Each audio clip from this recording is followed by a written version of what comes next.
So, pwede naman ho tayong kumuha dito. Pero, ang tutumbukin po natin yung compressor. Ayan. Kasi, ang compressor ho, dalawa lang naman ho ang laman yan dito. Opo. Isang electrical component or yung motor at mechanical or yung piston. Yung motor nito, parehas lang po yan ang motor niyan. Pero ang pagkakaiba ng dalawa nito, ito po ay DC. Yung po ay AC. Kaya ito, pwede mo siya indirekta sa 220. Ito hindi. Dadaan muna siya sa inverter. Okay. Kasi pag dinirekta nyo ito, sa bugo yan. Okay po. Opo. Ngayon, ang sabi ho ng mga inventor ng inverter, para daw masabi natin na okay pa ang compressor mo, lalong-lalo na sa motor na ito, kailangan daw, sir, equal ang ating makukuha sa tatlong, etong tatlong, sir, tatlong terminal ha, yan po. U, V, W. Kita mo, sir? Opo. Yung tatlo na yan, sir, ito ho yan, U, V, W. Umpisahan natin. Para daw masabi natin na okay pa ang motor ng refrigerator mo, sir, kailangan daw, sir, ang makukuha nating reading ay equal. Okay, sir? Kailangan daw ay equal. Regardless sir kung anong reading yan, ha? Umpisahan natin. U, V. Ngayon, itong reading na yan, sir, kailangan, kapag hindi na po siya fluctuated, hindi nagbabago, yan na po yung i-consider natin na tamang reading, ha? Opo. Baka mapuno yan, sir. Baka malaki storage yan, ha? Opo. Para mayroon kang pabalik-balikan na na Review. Ilan, sir? 157 po. 15.7. 15.7. Yan. Ilalagay na natin siya dito. Ang tawag ko dyan, evidence. Evidence po. 15.7 ohms. Then, UW tayo. Yan. UW tayo. Yan. UW. Yan. Kailangan, sir, equal ha. Equal ang ating makukuhang reading. Sir, ha? Tingnan natin. 2.4. May nakikita na agad tayong problema. 15.4. Yan. 15.7, 15.4, 15.4. Ngayon, ang tanong, Kamaster, alin ba dyan sa tatlo ang original at tamang reading? Ang original po dyan, sir, kung ano ang pinakamataas. 15.7. Yes, dapat pala, sir, para daw masabi natin na okay pa ang compressor mo, dapat pala, sir, 15.7 ang ating makukuha. Ay, bumaba. Ang nangyari, sir, ito, 15.7, 15.4, 15.4. So, kayo na magsasabi kung good o hindi. Di ba hindi na? Hindi na po. Ayun. Bawas na siya ng 0.3. Yes. Ilan taon na nga ulit ito? 4 years po. Yeah. Okay. 4 years. 4 years. Kaya nga po, nandito tayo, iniisa-isa natin, hinihimay-himay para mas naiintindihan, mas naliliwanagan mo kayo, ha? Opo. Ibig sabihin, bagsak na ho yung ating... Hindi ko sinabing sira, ma'am, ha? Sira. Huwag sabi, ay, sira na. Hindi. Opo. Sinasabi ko lang, sa pamamagitan ho ng tester natin, nagsasalita ang compressor. Opo. Okay? Kasi, kung hindi ho natin idadaan sa ganitong diagnosis, wala, still question mark sa inyo yan. Ano ba kayang problema ng refrigerator na to? Di ba, sir? Opo. So, hindi pwedeng, kargalan tayo ng preyon. Pagkalipas ang ilang buwan, sira pa lang compressor. Wala na. Kawawa ho kayo. So, kailangan, bago tayo matapos maya-maya, at least, naintindihan nyo, nalaman nyo yung mga, yung karakas o yung working principle ng ng inverter na. Kasi ibang-iba ho talaga ito sa mga refrigerator natin ng araw. Ang titibay, ma'am.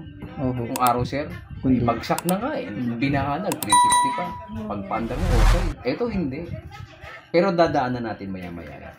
So, nakikita mo, sir, dapat ang makukuha natin ay 15.7. Opo. Bagsak na ho itong dalawa. Magawa man po natin yan mamaya-maya, no? Ibig sabihin, eto, pagkalipas ng 2 buwan, 3 buwan, 6 na buwan, bababa ng bababa yan, sir. Maglalayo na siya na maglalayo. Ganun po ang inverter, ha? Nakaka-apekto po ba sa yan, sa kuryente? Ganun? Yes. Numero 1 yun, sir. Kuryente po. Numero 1. Tingnan natin ilang voltahe ba ang bahay mo. Tingnan natin, ha. 229 230. 230 sir. Mm. 230 ang ano mo. Kung kailangan niya ilan? 240. 240. O di kulang. Kulang. Hindi pa. Diyan tayo nagkakaroon ng problema. Kasi ang kalaban po talaga ng inverter is yung distribution ng ating Ang kulang ng supply. kuryente. Minsan pag nag-fluctuate, kawawa ang compressor mo. Pag nag-brown out, kawawa ang inverter mo. Mm. Laging meron pong epekto. Buti nga ho, umabot ho yan ng 4 years. Yung iba ho, 2 years, 3 years, wala na, paalam na. Okay? Opo. So, dumako ho tayo dito sa inverter board. Ito sir ha, yung compressor mo, hindi ko sinabing sira ha. Opo. Sinasabi ko lamang sa inyo kung ano ho ang nakita May sakit. nating sakit nito. Okay? Parang sa tao, hindi ka pa naman patay, may sakit ka pa lang. May sakit pala. Oo. Okay? So, dumako ho tayo dito sa inverter board. Ang tawag po sa gagawin natin ay IPM accuracy check. I-check po natin, aalamin natin kung accurate pa ba yung IPM mo. Itong inverter board mo. Kasi nga po, ang board na ito, pinagsama po na LG yung motherboard. Ito. At saka yung inverter board. Pinagsama nila sa isang sirkito. Kaya pag nasira ho ang motherboard, damay ito. Pag nasira ang inverter board, damay yung motherboard. Di ba sir? Opo. Ganun ho nila tayo paikot-ikuti. Ika nga. Ngayon, eto naman tayo sa para daw masabi natin sir na yung IPM mo o yung inverter board mo ay good, kailangan daw sir equal pa rin naman ang ating makukuhang reading ha. Opo.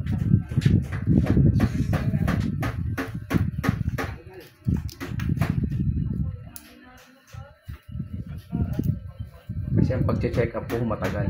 Hindi ko tayo tipong ano lang, shortcut 5 minutes, hindi yan. Kaya mabobo pa po. Mamaya ho magkakaalaman. Para ho tayong doktor eh.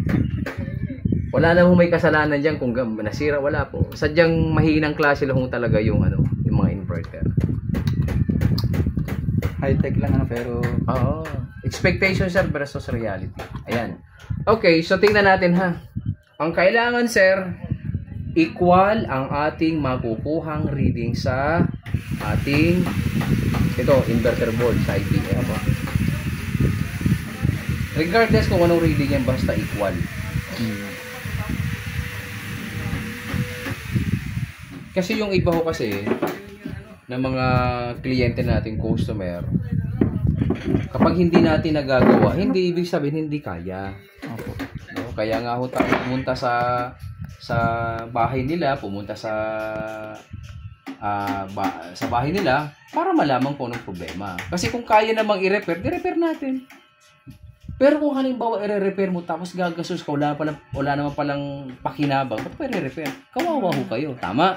Hindi ho tayo pera-pera lang. Yun. Nag-iba.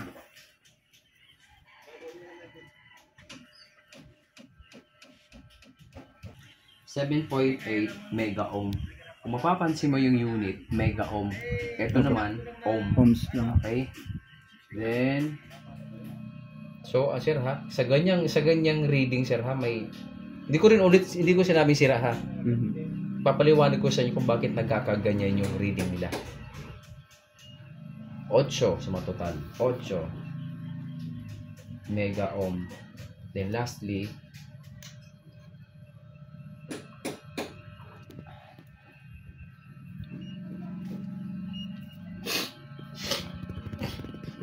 kaya magtataka kayo ngayon, bakit hindi yata equal ka master? Sasagutin natin mamaya yan. Tamo, napakaganda ng batas sa Saudi. Pag nasira pala ito ka master, Papalitan na agad. papalitan ng service center, tapos wala kaming babayaran na 5 duling. Tama po. Maliban na nga lang kung naawa ka doon sa technician. Opo. Kasi syempre, nagpakahirap din. Pero hindi maniningil yung technician, yung service center sa'yo. Sir, ito yung babayaran nyo. Hindi. Ang sisingilin nila si LG. Dapat ganun sa Pilipinas. Kaso wala ko. Wala eh. 7.95. Mega. Yan, ang tanong. Iba na naman. Ibig sabihin, hindi ko sinabing sira-sira. Mm. May problema din ho yung inyong yung inverter mo. Hindi ko sinabing sira. Aandar pa po yan. Okay? Ngayon, ang tanong, Master, etong compressor, bakit hindi yata bakit hindi na sila equal? Okay? At lalong-lalo na yung aking inverter board, bakit hindi na rin siya equal? Ibig sabihin, hindi na rin pala maganda ang lagay. Tama po yun. Bakit? Babalik po tayo dito. 4 years. Kasi 4 years na. Okay? Bakit? Ito po. Ito. Para kayo nag-aral sa testing nito. Extra lecture. Ako. Ito ang mas malinaw dito. Para mas naiintindihan nyo, sir. Ang ating inverter, meron po siyang 4 na working principles. Inverter. Tapos, 4 years na ito. Yan.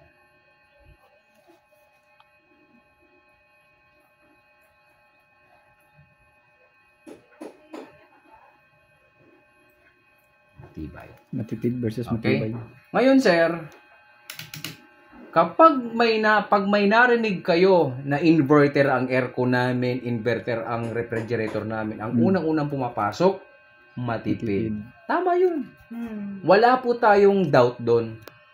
Pero, hindi po siya matibay. Matipid lang ho ito. Pero hindi po siya matibay. Bakit? Ito. 4 years na, di ba? Ito. Ang pinag-uusapan po natin dito ay ref, aircon, chiller, at saka freezer. Yung 4 na yan, sir, ito yun ha. Opo, inverter. Imagine mo yung sinasabi ko, general. Kasama pa lang aircon dito ha. Ref, chiller, freezer. Okay. Inverter. Ang tanong sa inyo, alam niyo ho ba kung magkano ang natitipid nyo dito? Ang natitipid mo pala sa refrigerator mo, 3 pesos, 12 pesos, 10. 15 pesos. Imagine may aircon ka ngayon. Halimbawa lang may aircon ka. Ang natitipid mo pala sa aircon mo at refrigerator mo, sa isang araw ha, isang araw. 3 pesos, 12 pesos, 15 pesos. Okay? Pero, ayan, para daw makatipid ka, sir, kailangan daw gamitin mo ang aircon mo o ang refrigerator mo ng minimum of 12 hours, maximum of 24 hours. Yan ang condition eh. Kung may aircon ka, gamitin mo siya ng 12 hours, minimum of 12 hours. Maximum of 24 hours para makatipid ka. Dito mo galing nila, no? May condition eh. Kapag hindi ko pala ginamit, Master, yung aircon ko, pag hindi ko ginamit ng 12 hours, hindi pala ako nakakatipid. Ay, tama. Kasi parang bumibilis yung ano niya. Tama ho yun. Kasi ito ho yung requirements na oras, no? Para makatipid ka. Kasi ang pinag-uusapan natin dito, isang araw. One day is 24 hours.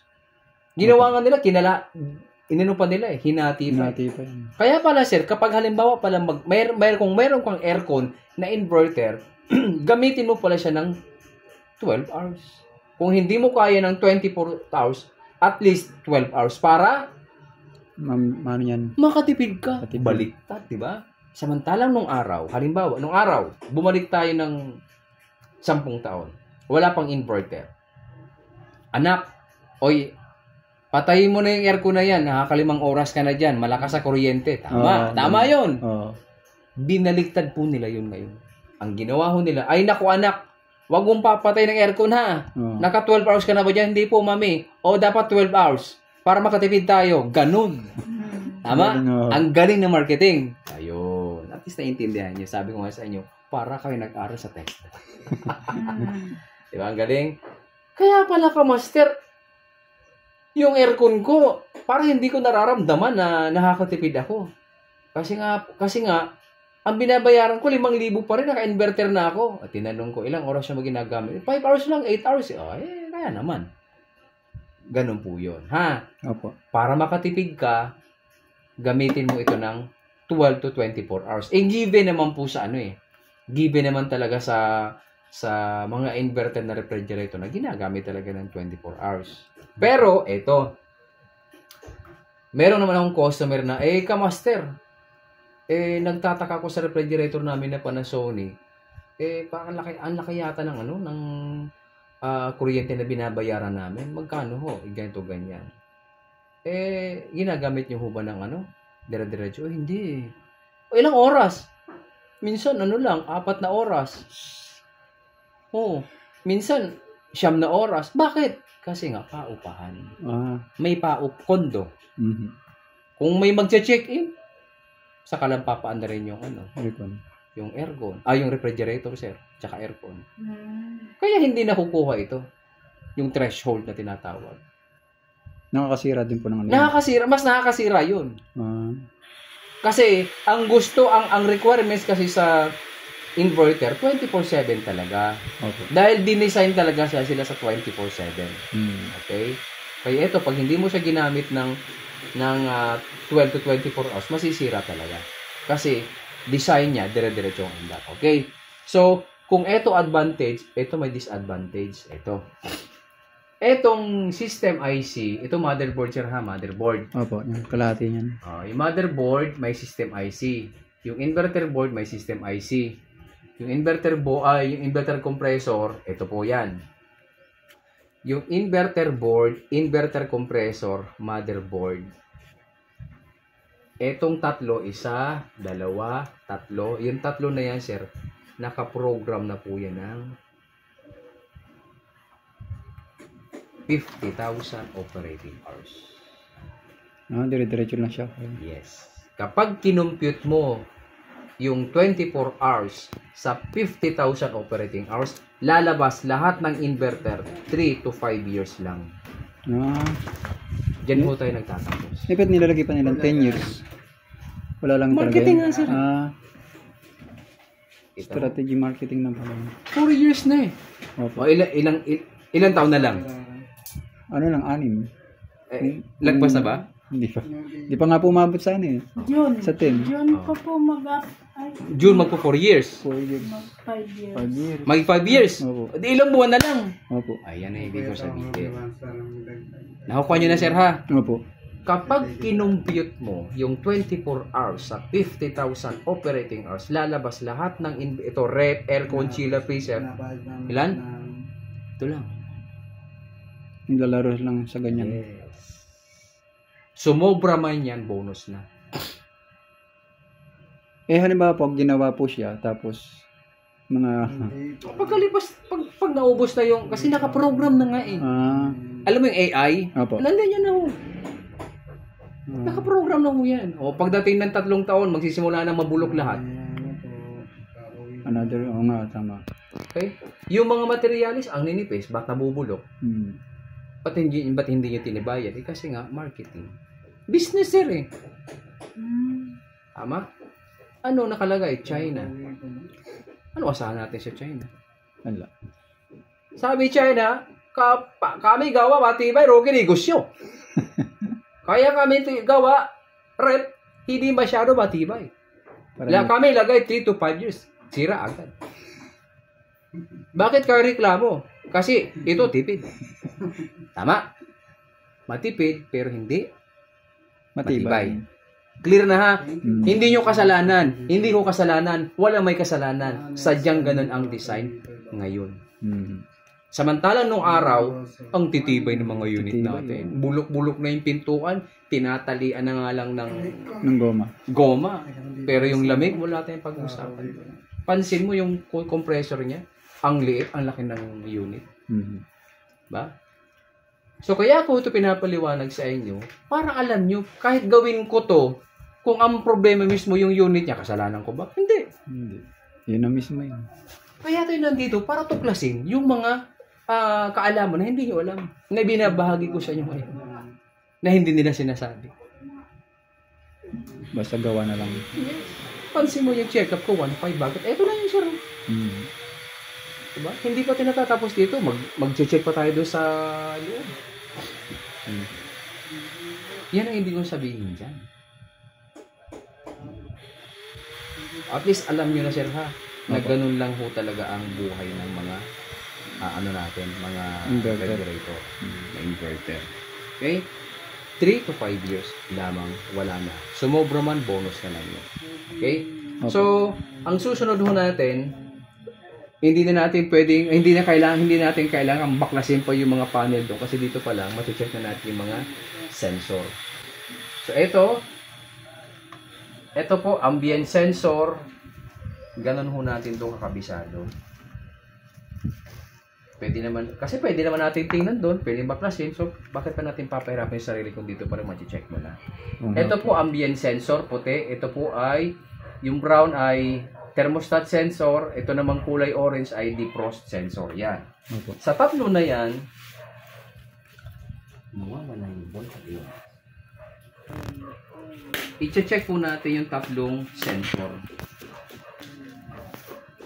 Defrost sensor, thermostat sensor, ambient sensor. Dapat sa tatlong sensor na yan, may makukuha tayong 9 up to 10 kilo ohms. Okay, sir. Opo. 9 to 10. Pag hindi 9, may problema. Pag lumagpas ng 10, may problema. Dapat nandoon lang tayo sa 9 to 10. Okay?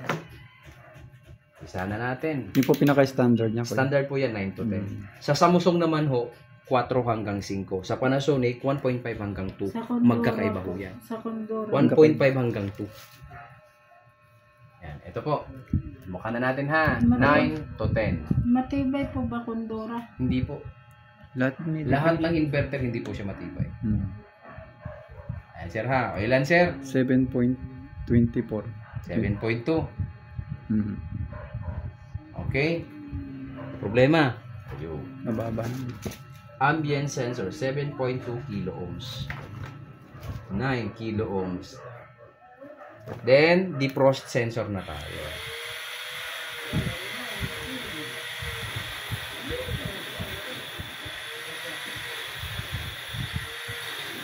Yun, no? Yun, 9. Paniwala ka na, sir. Opo. Hindi natin pwedeng pahirapan sa sarili natin para baklas doon. 9.2 kilo ohms. So, may problema yung ating ambient sensor. Ang ambient sensor, nandiyan po yung sa taas. Opo. Okay? Nandiyan po sa taas. So, papaano rin na natin siya. Tamo, tagal natin nag-check up po. Pag tinlag ko to, palalabasin natin kung mayroong error. Okay? Sige po. Kasi itong LG na to, pag sinaksak ho natin, mag-antay po tayo ng 5 to 10 minutes bago umandar ang compressor. Opo. Meron po siyang delay. Pero pwede naman ho ito, di ba, yung nakita mo sa vlog ko. Opo. Pwede mo naman ho natin siyang pindutin. Ang purpose po natin bakit kailangan nating i-bypass para malaman natin kung may error. Opo. Kung may error, okay? Kaya natin.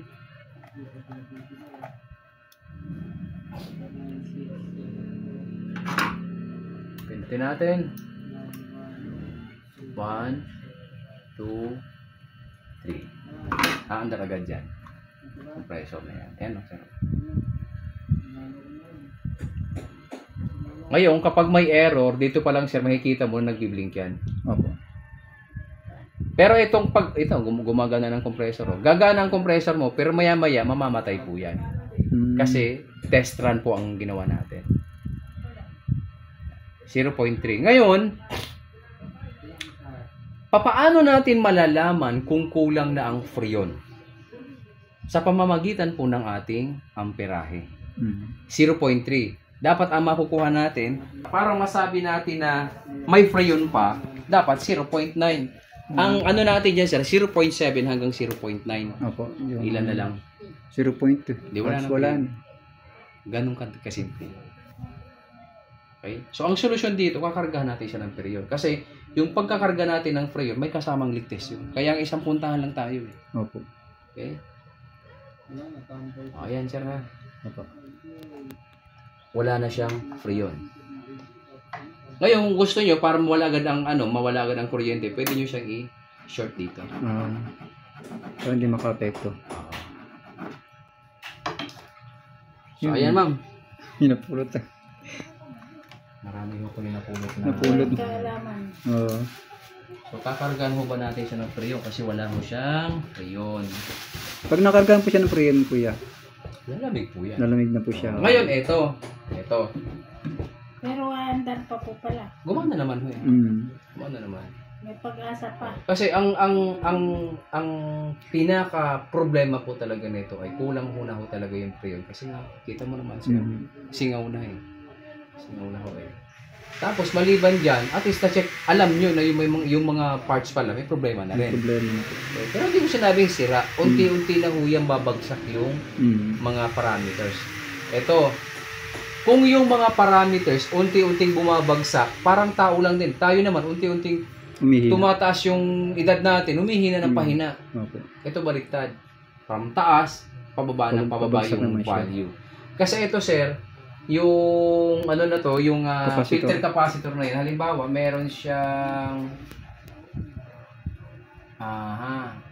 56 microfarad.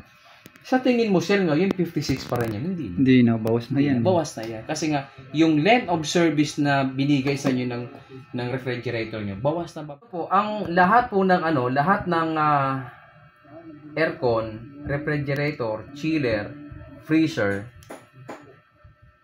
ang andar po ng compressor ay variable speed. Pag sinabing variable, nagbabago ho yung speed. Okay? Ito. Kapag sinaksak mo pala, sir, ang refrigerator na to, gagana pala ang compressor sa low speed with 66 Hz. After 5 minutes, yung speed ng compressor mapupunta yan sa medium speed. After 5 minutes, mapupunta yan sa high speed. Yung speed ng compressor. With 225 Hz. Kapag bago pa, Kahit ngayon. Kahit ngayon. ngayon. Ngayon, ang kalahati ng 225 ay 100, ilan ba sir? 112? 112.25 na lang. 112. Ulit. Pag sinaksak mo pala to, gagana ang compressor sa low speed.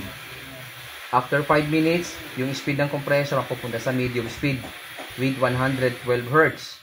After 5 minutes, mapupunta ang speed ng compressor sa high speed with 225 Hz. Ngayon, gumagana pala ang compressor mo. High speed pala to, sir. High speed. Papalamigin pala ni compressor mo ang refrigerator mo sa loob lamang ng 2 to 3 hours lamang. Sa loob ng 2 to 3 hours, Dapat malamig. mabilis na, malamig na. Okay? Pagbago. Pero ngayon, tingin mo, kaya niya po? Hindi. May adjustment na yan. May adjustment. Kung sa tao, wala, hindi na kaya eh. Kung dati, dito pa lang naglakad ka, pagdating mo sa bilis. Hindi na. Nararamdaman ho natin yan. Kaya, ganon din po yung sa mga, kasi gawa ko na ng tao eh. Opo. Gawa ng tao to eh. Pahina na. Kaya nandito ako para ipaliwanag sa inyo, para mas naintindihan nyo. Na kung dati, kung bago, 2 to 3 hours pa lang, grabe, may yelo na, ngayon hindi. Kahit kargahan ko yan, ng freon, iba na. Opo, hindi na sa katulad ng dati. Yung cooling efficient, iba na sir. Kasi nga 4 years na eh. Running for 5 years. Okay? Ngayon, ito. Kapag napalamig niya pala ang refrigerator mo sa loob ng 2 hanggang 3 oras, ang sabi ng high speed, okay na, tapos na yung tapos na yung trabaho ko, napalamig ko na, ibababa ko na yung speed ko. Babalik naman siya sa Sa medium speed. Ang sabi ng medium speed, boss, masyado pang malamig, bigyan natin kay low. Sasaluhin nga siya ni low speed. Ngayon, yung low speed, i-maintain niya yung temperature sa loob ng refrigerator mo, kaya matipid. Kasi hindi pala namamatay ang compressor mo, bagkus naglo-low speed lang, kaya matipid. Pero ang tanong, hindi siya namamatay. Hindi namamatay. Dire-diretso ang andar. Tayo ba naman, ma'am? Napapagod. Pagtrabahuhin mo ng dire-diretso, patay negosyo. Ano po yung, kuya, nagdi-defrost na sinasabi. Kala ko namamatay yung... Hindi, yung normal operation, hindi po siya namamatay na kapag malamig na, kasi ito po sa mga conventional natin, may defrost. pag pinaandar mo siya 60 Hz agad yan, high speed. Pero 60. Papalamigin niya yung refrigerator mo sa loob ng 3 hanggang 5 oras. Opo. Yung difference, oh. Magkaiba. Mas mabagal to. Ito mas mabilis. Bakit? 225 Hz. High speed eh. Opo. Ito low speed lang eh. Okay? Ngayon, ang kinagandahan naman nito, kapag malamig na refrigerator mo, namamatay ang compressor. Nagpapahinga. Kaya inaabot pala siya ng 10 years, 15 years, 20 years ang mga refrigerator natin ng araw kasi Magkaiba sila ng ano. namamatay. Namamatay tayo. Nagpapahinga ang compressor. Ito Kaya, hindi. Hindi siya nagpapahinga. Naglo-low speed lang. Kahit sabihin natin low speed ka, sumatotal, nagtatrabaho ka pa rin. Oo. Tama. Yan ang logic. Kumbaga hindi natutulog. Yes. Para ko lang. Ngayon, ang tanong, maselan po ito eh. Ang tanong, Kamaster, tuwing kailan to mamamatay? Kapag magdi-defrost na. Ngayon, ang tanong sa inyo, alam nyo ba kung tuwing kailan nagdi-defrost to? Hindi ho. Hindi. Ito. Nagdi-defrost pala ito, sir, every 5 to 7 days a week. Weekly pala itong nagdi-defrost. Hindi siya per day. Hindi siya per day, sir. Hindi. Weekly siya nagdi-defrost. Sa 99%, sa 100%, yan. Pangit ho ang inverter. Ito lang ho maganda 1%. Ano yun? Matipid. Pero yung 99% mo, problema, sakit sa ulo. Ay, naranasan nyo na nga ho. Diba, sir? So, yan po ang, yan po ang kaibahan ng, natin ng inverter. Ang inverter, high speed. Ang non-inverter, low speed. Ang pagkakaibang dalawa, ito mas mabilis magpalamig. Kasi high speed. Opo. Pero mas mabilis hingalin. Kaya ang buhay lang nito, 3 to 5 years. Yung 10 years dyan, Kahit ito po yan. mga kondora, basta Lahat po. Lahat. Inverter. Kaya sa panahon ngayon, huwag na ho kayong tumingin sa brand. Kasi hindi na po pamantayan Ngayon yung ganda, yung tibay ng brand sa pangalan. Wala na. Bumili na lang ako ng mga hindi kilala. Hanabishi, Hisense. Marami naman ho. Maraming substitute dito. Marami na silang kalaban ngayon. Samantala nung araw, walang lahat, puro mga branded siya. Panasonic. Wala kang choice. Electrolux. Kasi matitibay naman talaga sila nung Patibayan ng araw. Ngayon kasi, hindi na patibayan. Patipira na. Patipiran. Ang labanan ngayon, hindi patibayan. Patipira na. Pero mabilis ang buhay. Okay? Kaya kahit gawin ko ho ito, yung trabaho ko ay garantisado. Pero yung unit, ay hindi ko bibigyan ng ng guarantee na tatagal kasi sa diagnosis natin may problema talaga to, may problema na to. Okay? Okay. Ano, pero may leak talaga. Meron magagawa pa, sir. Magagawa naman ho ito.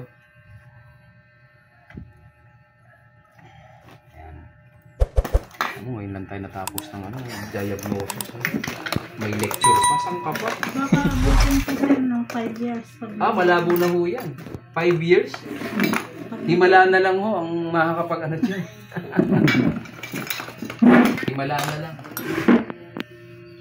Ikat ko muna yung lecture mo, sir. Sige, sir. Oo.